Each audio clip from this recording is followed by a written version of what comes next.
En general, son varios los principios que subyacen en el código, sea porque sirvieron de inspiración a su redactor o bien porque guían e informan las diversas instituciones que él regula. Creemos entonces, a diferencia de la mayoría de la doctrina, que hay que hacer una distinción entre principios inspiradores o ideologías y principios fundamentales plasmados en el código y otros principios que de él se extraen, ¿ya? Los principios de ideologías que inspiraron, como lo hace el profesor Mauricio Tapia Rodríguez, de ideologías que inspiraron su redacción del espíritu del anima, siguiendo claramente las palabras del profesor Jean Charbonnier. Mencionemos algunas de ellas y analicémoslas de manera rápida. Principios canónicos, por ejemplo, o castellanos antiguos. En otro video que nosotros vimos, recogemos todas las fuentes del código, ¿ya? Y entre esos, por ejemplo, hay muchos principios canónicos en materia de familia. Subsistió en buena cantidad las disposiciones provenientes del derecho castellano. Tienen su origen común en el derecho romano. Así la familia estaba constituida a partir de una estructura piramidal, fundada por el marido como jefe de familia o el pater familia, ¿ya? Que ejercía una potestad económica y personal sobre la mujer que se llamaba la potestad marital y sobre los hijos, la patria potestad o la potestad paterna. En materia sucesoria, el fenómeno es similar, por cuanto se siguió la tradición española de las asignaciones forzosas y de disposición limitada de los bienes del causante. Una reminiscencia de la influencia del derecho canónico la encontramos todavía en el 586. Ahora, la modificación de la nueva ley de matrimonio civil o la ley actual que está rigiendo al 2013, la nueva ley de matrimonio vuelve con mucha fuerza a aquellos principios del derecho canónico. Por otra parte, fundamentalmente el Código Civil ha inspirado los principios de la Ilustración y la Revolución Francesa, donde imperan el individualismo como eje motor de los actos jurídicos. Se consagran de ese modo los principios individualistas de la libertad, la igualdad, la voluntad, que no siempre tienen convivencia pacífica en el código, muchas veces se encuentran en conflicto. Entonces tenemos en este sentido la libertad, como dice el profesor Tapia, es la filosofía esencial del código.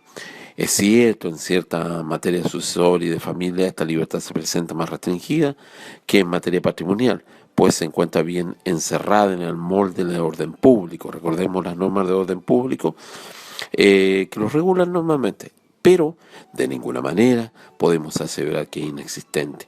Tómese en cuenta, por ejemplo, el Código Civil niega el divorcio vincular, ¿ya? La definición que se mantiene en el matrimonio 102 es una prueba de ello. No obstante, su consagración en la nueva ley de matrimonio civil, los hijos se encontraban sujetos a una larga tutela de los padres, sobre todo del padre. La mujer se encontraba sometida al marido, la facultad de pactar los regímenes de bienes en el matrimonio era restringida y en materia sucesoria, la libre disposición de los bienes del causante era solo marginal. Eh, Ciertamente en los últimos tiempos se ha avanzado mucho en esta materia. Después tenemos en materia de igualdad, ¿ya? Y en materia la noción unitaria de personas es una muestra de ello. El artículo 55 se consagra la igualdad entre chilenos y extranjeros. Andrés Bello fue realmente innovador en este punto. Este principio lo hemos consagrado en el 57. Y luego tenemos el de voluntad. En el Código Civil, el hombre no es un cuerpo humano. Esta es una cosa. El hombre es esencialmente una voluntad, un ser capaz de tomar decisiones libres. La ley es percibida como una declaración de voluntad soberana. Por otra parte, los principios fundamentales del Código Civil. El Código Civil contiene principios fundamentales que informan a instituciones y hasta otorgan soluciones específicas en casos puntuales.